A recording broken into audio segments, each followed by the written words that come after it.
গ্রেপ্তার করছে, আমাকে ফাঁপড় থেকে গ্রেপ্তার করছে আর ওদেরকে বাড়ির থেকে নিয়ে যাচ্ছে। আমি বললাম, আল্লাহ, যার ইন্ধনে আমাকে গ্রেপ্তার করা হলো বক্তৃতার ময়দান থেকে, আল্লাহ তুমি তাকে এক্ষুনি কবরে ঢোকার সুযোগ করে দাও। 1.5 মাস পরই মরে গেছে, এখন পেলা বুঝিচ্ছে। এই কথা কন। আমার পরের দিন থানার জেলখানার সদর থানার হাজুতের সামনে গেটর যা করছে, হুজুর সামান্য না লামসাম মামলা দিছি, এটা 2-1 দিনের মধ্যে বাইরে হয়ে যাবেন। 26 দিন হাজুত খাটিছি, 62,000 টাকা রাহা খরচ ফেরত দিছি, তাও বারান্দা না, 1,20,000 টাকা খরচ করে হাইকোর্ট থেকে জামিন নিয়েছি। আমাকে একটা জামিন বগড়ে দেয়নি। আর ই করছে, তোর নামে দোয়া করছি হুজুর, টাকা অত নেন কে সবার, 32 লাখ টাকা পুরেছি, সেগুলো কি ভেউ বেচা তুলমু? কি ভাই কত কর টাকা?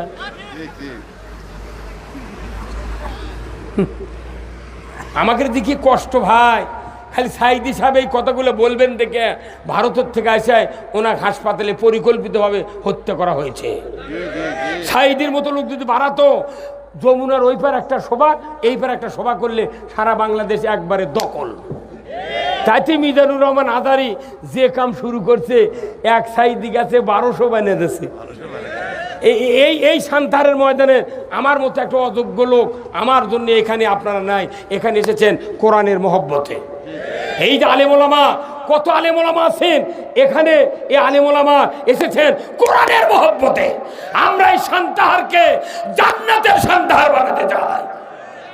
এখানে কত মানুষ স্বাধীনের সময় কত বিহারি মুসলমান ছিল, তাদেরকে হত্যা করা হয়েছে। আমি 23 জন মুক্তিযোদ্ধাকে পানি দিছি। 1976 সনে আমি দাখিল পাস, স্বাধীনের সময় দাখিলি চাহারামের ছাত্র আলিয়া মাদ্রাসা। আমি 23 জন মুক্তিযোদ্ধাকে 2 বস্তা মুড়ি, 4টা মহিমাগঞ্জের গোড়ের ঢিমে আছিল ভাই তখন, আর হলো 2 কন্টেনার পানি দিচ্ছি। ইউএসএর টেবল আছিল তখন, ওই টেবলের থেকে পানি লিয়ে পানি দিচ্ছে লাগরা 7 গায়ের মাঠের বটের গাছের নিচে মুক্তিযোদ্ধা। আমার গ্রাম মিলিটারি ঢুকে তছনছ করেছে, মহিলাদেরকে নির্যাতন করেছে, এত কষ্ট দিয়েছে। এই কষ্টের কথা আমার দিব্যি চোখে দেখেছি। মুক্তিযোদ্ধাকে পানি দিলাম, কে জানে মুক্তিযোদ্ধার সার্টিফিকেটের এত দাম হবে। হাত দিয়ে যদি খালি লেখা তো নি, আমার বুড়ি বইয়েরও চাকরি এলেন। ডক্টর ইউনুস বলেছে, যারা কয়েক হাজার বাংলাদেশে ভুয়া মুক্তিযোদ্ধা আছে, এদের সার্টিফিকেট বাতিল হবে, এদের যার সার্টিফিকেটে যারা চাকরি পাচ্ছে চাকরি চলে যাবে, যারা 1000 টাকা ভাতা খাচ্ছে ওরকে 2000 টাকা ফেরত দেওয়া লাগবে। কিসের মুক্তিযোদ্ধা? তোমার বাপ জন্মিছে স্বাধীনের পরে, তোমার বাপ জন্মিছে স্বাধীনের পরে। আমি সেদিন হিলি হাকিমপুর সাতকুড়িতে মাহফিল করেছি, সভাপতি ছিলেন উনি। করছে এইবারই আমি মুক্তিযোদ্ধার ভাতা ইস্যু করছি, এইবারই আমি লাইসেন্স পাচ্ছি মুক্তিযোদ্ধার। তো এইবার আপনি পালেন আর সরকার বদলে গেল, আপনি ফেরত দেওয়া বাঁচে গেছেন। ওই মঞ্চত করছি, চাচা আপনার চুল পাকেনি, দাড়ি পাকেনি, কিসের মুক্তিযোদ্ধা? আপনি অরিজিনাল ভুয়া। হিলি কয়েছে হিলি, আর এটা তো বাড়ি। এই কথা কোন দেখা? নবীজির ওই কথা কইয়া, নবীজির ওই কথা কইয়া সবাই কান্দে, কিন্তু নবীর সমাজ গড়ার কাজে শত দ্বন্দ্ব মনে বাজে। নবীর কথা শুনতে ভালো, নবীজির আদর্শ ভালো, বক্তৃতার বিবৃতিতে সবাই বলতে পারে। কথা ঠিক কিনা? দয়ার নবী, সোনার মদিনা, দয়ার নবী, ইয়া রাসূলুল্লাহ, কি মহব্বত দেখায়। কিন্তু রসুলের আদর্শের কথা বললি তখন মাথা গরম হয়। কথা ঠিক কিনা? লাকাদ কানা লাকুম ফি রাসূলিল্লাহি উসওয়াতুন হাসানা লিমান কানা ইয়ারজুল্লাহ ওয়াল ইয়াউমিল আখিরা। আমার আল্লাহ বলেছেন, রসুলের চরিত্রের ভেতরে, আদর্শের ভেতরে তোমাদের উত্তম নমুনা রয়েছে। তোমাদের কি আছো? আখিরাতের আযাব থেকে বাঁচতে চাও, তাহলে রসুলের আদর্শকে তোমরা গ্রহণ করো। জোরে করো আল্লাহু আকবার। রসুলের আদর্শ ছাড়া মুক্তির পথ আর পৃথিবীতে নাই। তাহলে এই কোরআন আমাদের সামনে আছে না নাই? এই কোরআনে কার কথা? এই কথাগুলি মানার দরকার আছে না নাই? এই কোরআন বক্তৃতা আমরা দিচ্ছি কোরআন থেকে। আপনারা ভাই বলেন তো, এখানে এদের সান্তাহার আমিরুল নামে একটা গ্রিলের দোকানদার ছিল, ওই যে এলজিডির গোডাউনের সামনে। এই গ্রিলের জানলা বানায় না, ছেলে ওয়ার্কশপের দোকান নেই। আচ্ছা কোন তো ওনাদের গ্রিল মিস্ত্রি বলে এখানে মিটার, এখান থেকে লাইন এটি ঢুকায়, কারেন্টের লাইন ঢুকে এই দিক থেকে দুটা লাইন বার করে। একটা লাইন 336 তারের মাথাত এত বড় পাতি কিংবা রড মাথার পিছে যে জিনিস ঝালাই করে তারই উপর ফেলে দেওয়া হয়। এই লাইনের নাম কি? হ্যাঁ জোরখানে এই লাইনের নাম কি? আর্থিং। আর একটা লাইন এখান থেকে বের করে ইনকা ব্যাকার চিমটা আছে, এর সাথে এইভাবে 1.5 ফুট RFL-এর কিছু স্টিক আছে, এইভাবে ইনকা ধরে কারেন্টের সুইচ দিয়ে তখন ওটা নিয়ে আসে এই যে রড আর কিংবা পাতি পরে আছে যার গায়ে কয়েকশো ফোটার দাগ আছে,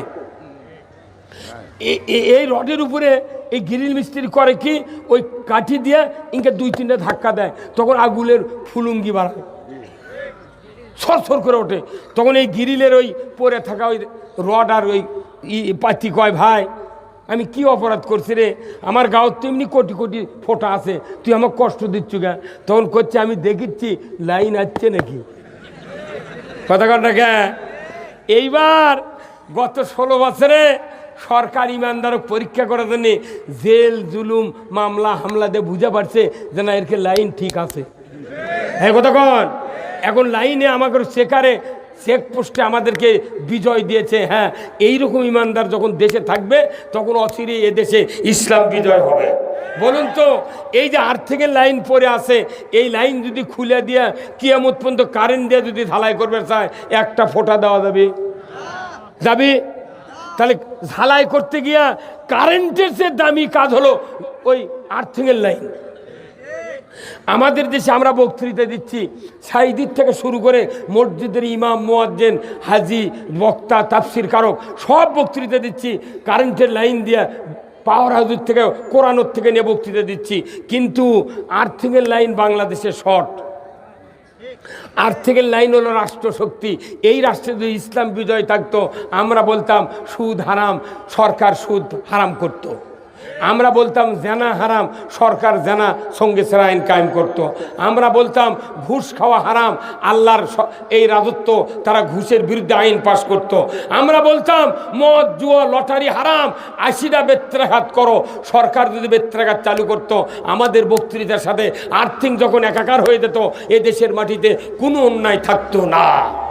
আমাদের দেশে বক্তৃতা আছে কারেন্টের লাইন, কিন্তু আর্থিক এখন আমাদের দেশে হয়ে গেছে কি, কোদাল চেনেন? কোদাল ভাগে কিনেছে, একজন কোদাল কিনেছে, একজন ডাঁট লাগাছে, তাহলে দুইজনে এক কোদাল। এখন কোদাল আলা করছে আমি আলু লাগাবো, আর ডাঁট আলা করছে আমি সিরা কাটে দেবো। দুইজন মারামের লাগিছে, কে পারবি ভাই কোন? তো কোদাল আলা কোদাল ধরছে আর ডাঁট আলা ডাঁট ধরেছে, মারামের লাগলে কে পারবি? ডাঁট আলা কোদাল কারেলে ওই কোদালের কাহিনী ওর মাথাত মারবি। তা আমাকে ডাঁট হাতে তাই আমরা বক্তৃতা করছি কোদাল নিয়ে, আর ডাঁট হাতে সরকারের হাতে। কথা কোনারা এটা পাগলের বুদ্ধি। রাষ্ট্রশক্তি যদি ইসলামের পক্ষে না থাকে, জিন্দিগিতে পেটন খাওয়া ছাড়া কোনো উপায় থাকবে না। এই জন্যে আমরা এতদিন জানাজা কাপন কাটা সব করেছি। যেহেতু মামলা দিছু, যতই জোর করে আমাকে জানাজার দ্বারে দে, তোর বেটা বাচ্চা কেউ জানাজা করার নাই। অতএব তোর মানুষ দিয়ে ভাড়া করা ইমাম দিয়ে জানাজা করে সারানার উপকার হবে না। যদি জোর করে জানাজার দ্বারে দিস, আল্লাহ আকবার খালি মুখ লড়ামো, কিচ্ছু কমো না, ফাটা বাটাম ফাটা। আমি এখনো 500 টাকা করে কাপন কাটি, আর গোসল করান 1500, আর জানাজা করা 500, এই 2000 টাকা দেই। তুই এত ভেউ ভাও করছু, তোর একটা বেটা মুন্সি নাই মুলিবি নাই, তুই আমাকে দিয়ে জানাজা করে লাভ কি? যখনই কমো রব্বির হামহুমা কামা রব্বায়ানি সগিরা, তখন আমার বাপের কথা মনে হবি, আমার বাপের কবর সোয়াবের ঢল হবি, তোর বাপের কবর নেওয়ার পড়বি। এই কথা কোন কা? আপনি বড় নেতা, বড় মেয়র, বড় এমপি, আপনার একটা বেটা মুন্সি নাই। যদি মুন্সি থাকতো, জিন্দিগি তুই মুন্সির বিরুদ্ধে কথা বলতো না। আপনি জানেন একটা বেটা যদি জানাজার ময়দানত খাড়া হয়, এই সান্তাহারে হাজারো মাদ্রাসা আছে, যারা মাদ্রাসা দিয়েছেন ছাত্র নিজের সন্তানকে, আপনাকে কপালে আমি চুমা দিই। রসুল বলছেন, ও পৃথিবীর মানুষেরা, তোমরা যদি মরণের সময় ঈমান নিয়ে মরতে চাও তাহলে তোমাদের কোরআন শুনতে হবে। জোরে কোন আল্লাহু আকবার। আল্লাহর নবী বলেছেন, দুনিয়ার পিতামাতা তোমরা যখন দুনিয়াতে বিদায় হওয়ার জন্য অন্তিম শয্যায় শায়িত হবে, ওই সময় শয়তান তোমাদেরকে ধোঁকা দেবে। বাবার সুরতে শয়তান ডানে বসবে, মায়ের সুরতে শয়তান বামে বসবে। বাবা বলবে, বেটারে 50 বছর মাথার ঘাম পায়ে ফেলে তোমাকে লালন পালন করেছিলাম, নিজে না খাইয়া তোমাকে খাওয়াইছি, ঈদের দিনে নতুন জামা কাপড় না পরিয়া তোমাকে পরাইছি রে বেটা, চিকিৎসার জন্য ডাক্তারকে আমি ডেকেছি, গোসল করি নাই, ভাত খাই নাই, এত কষ্ট করে তোমাকে লালন পালন করেছি রে বেটা, আমি মরণের সময় ইহুদি ধর্ম গ্রহণ করে মারা গেছি, তুমি ইহুদি হইয়া মরো। এরপরে মায়ের সুরত ওই রকম আয়সা, ওই রকম হাজেরার সুরত ধরে শয়তান বলবে, বেটারে তোমাকে 10 মাস 10 দিন উদরে ধারণ করেছিলাম, তোমাকে 2.5 বছর দুগ্ধপান করেছিলাম, প্রসবের সময় রক্তাক্ত অবস্থায় আমি কষ্ট সহ্য করে করে তোমাকে দুনিয়ায় ভূমিষ্ঠ করেছিলাম, আমি তোমাকে মেথরের কাজ করেছি, 5টি বছর কলিজার পরে করে রেখে তোমাকে শীত থেকে বাঁচিয়েছি রে বেটা, আমি মরণের সময় নাসারা ধর্ম গ্রহণ করে মারা গেছি, তুমি নাসারা হইয়া মরো। বলুন তো, এই দুই দিকের দুই শয়তানের কথাকে শোনা যাবে? জোরে কোন যাবে? আমার নবী বলেছেন, ওই সময় যদি আপনার একটা নেককার আলিম হাফেজ কারি মৌলানা যদি ছেলে থাকে, দাওরা পাস কামেল পাস মোত্তাকি কোরআন পড়নেওয়ালা সন্তান সন্ততি থাকে, মৃত্যুর সময় অজু করে কোরআনের সূরা ইয়াসিন হৃৎপিণ্ড এই কোরআনের সূরা ইয়াসিন যদি তেলাওয়াত করে, বিসমিল্লাহির রহমানির রহিম, ইয়াসিন ওয়াল কোরআনিল হাকিম, শুরু হয়ে গেছে তেলাওয়াত। আমার নবী বলেছেন, এই কোরআন যখন শুনতে লাগবে, মানুষের অন্তিম শয্যার সময়ে মুখের জবান বন্ধ হতে পারে, কানের শ্রবণ শক্তি রহিত হয় না, কলিজার অনুধাবন শক্তি বন্ধ হয় না। আমার নবী বলেছেন, এই সন্তান যখন কোরআন পড়ে, ওই বাবা মা বুঝতে পারে এই তো আমার সেই সন্তান যাকে আমি সান্তার হাফিজা মাদ্রাসায়, বোয়ালিয়া হাফিজা মাদ্রাসায়, পোতা হাফিজা মাদ্রাসায় মাথাত করে টোপলা নিয়া, কাঁধে করে ব্যাগ নিয়ে 3 বছর 3.5 বছর তার খেদমত করেছিলাম। আমার এই সন্তান আমিলেম হাফেজ হওয়ার পর আজকে মরণের সময় কোরআন শোনাতে লেগেছে। আল্লাহর নবী বলেছেন, এই কথা বলতে বলতে তার অন্তরে বুঝ আসতেই না আসতেই কোরআন শুনে দুই দিকে দুই শয়তান ভাগিয়ে যাবে। রসুল বলেছেন, আমি মদিনার রওজাত থেকে এসে রুহানি সুরতে ওই উম্মতের কাছে বলবো, আমার সৌভাগ্যশীল উম্মত, তোমার ভয় নাই, চিন্তা নাই, তুমি যে সন্তানকে নেককার তৈরি করেছিলে, হাফেজ তৈরি করেছিলে, আলিম তৈরি করেছিলে, কোরআন প্রেমিক তৈরি করেছিলে, যার কারণে তোমার কোরআন শোনার ভাগ্য হলো, কোরআন শোনার সাথে সাথে শয়তান ভাগিয়ে গিয়েছে, তুমি আর দেরি করো না, আমি নবী, আমার চেহারা দেখো আর কালেমা পড়ে পড়ে ইমানের কোলে মৃত্যুবরণ করে যাও। কোরআন শেখো, শিখাও ছেলে মেয়েকে, ওহে মুসলমান, জান কবজের কালে তোমার হইবে আসান, জান কবজের কালে তোমার হইবে আসান। কয়জন ধনী মানুষের বেটা, কয়জন নেতার বেটা মাদ্রাসাত পড়ে, ওরা খালি কেজিত পরে বেদি বানাচ্ছে, আর কেন করে পুলিশ বানান যায়, এসপি বানান যায়, মানে গায়ের মানুষ মারার জন্যে। এই কথা কোন দেখা তোরা ওর কোল দিয়ে জানাজা করা দা, আমাদের কাছে আসিচ্ছ গা, গাই লেবু আবার জানাজা লিবু, ওই দিন ভুলে দা। কতক্ষণ হুজুরা তো জানাজার দাওয়াত পেলে দৌড় মারে, কিন্তু জানাজা করে লাভ কি? আল্লাহর আইন যদি থাকতো, এদেশে হাফেজ হলে প্রাইমারির চাকরি পাবি, হাফেজ হলে হাই স্কুলের চাকরি পাবি, এর যদি ম্যানুয়ালে থাকতো, হাফেজ হওয়ার পর একজন MA পাস কামেল পাস করতো, এদেশের সকল মানুষ, সকল ছাত্র কোরআন প্রেমিক হয়ে তৈরি হতো। কিন্তু আজকে দাওরা পাস করে, দাখিলি পরীক্ষা দেয় না, কি বিপদ। গায়ে গায়ে কয়টা করে মাদ্রাসা করবি রা?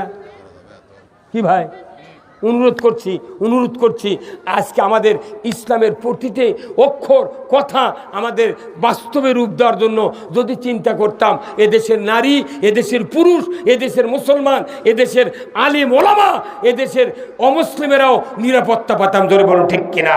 ইসলাম যেহেতু নাই, নিরাপত্তা কেউ পাচ্ছে না।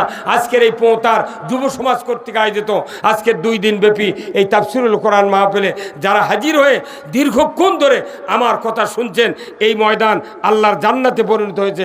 রাত 12টা 17 মিনিট এখনো লোক উঠিচ্ছে না।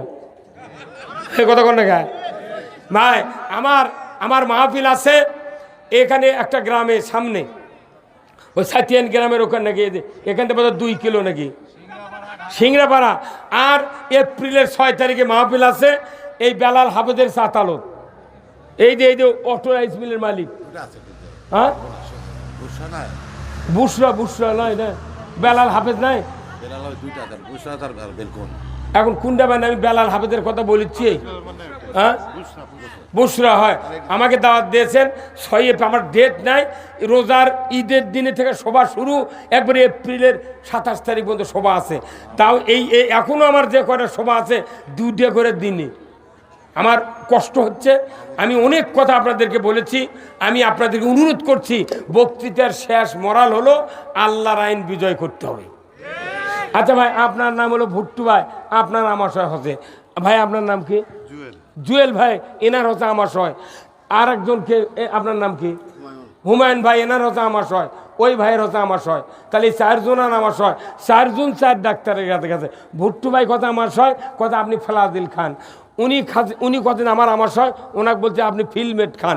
আমার ওই ভাই বলেছেন যে আমার আমাশয় ওষুধ দেন, ওনার কথা আপনি অ্যামোডিস খান। আর একজন ওই ভাই কথা আপনার আমাশয় কথা, আমার আমাশয় হচ্ছে কিন্তু রক্ত দেখা দিচ্ছে, ওনার কথা মিলিগ্রাম খান। 4 জনের একই অসুখ, কিন্তু ওষুধের নাম ভেনো, কোম্পানিরও নাম ভেনো, কিন্তু গ্রুপ এক। গ্রুপ হলো মেট্রোনিডাজল। এই মেট্রোনিডাজল গ্রুপের কাজ হলো আমাশয় ভালো করা।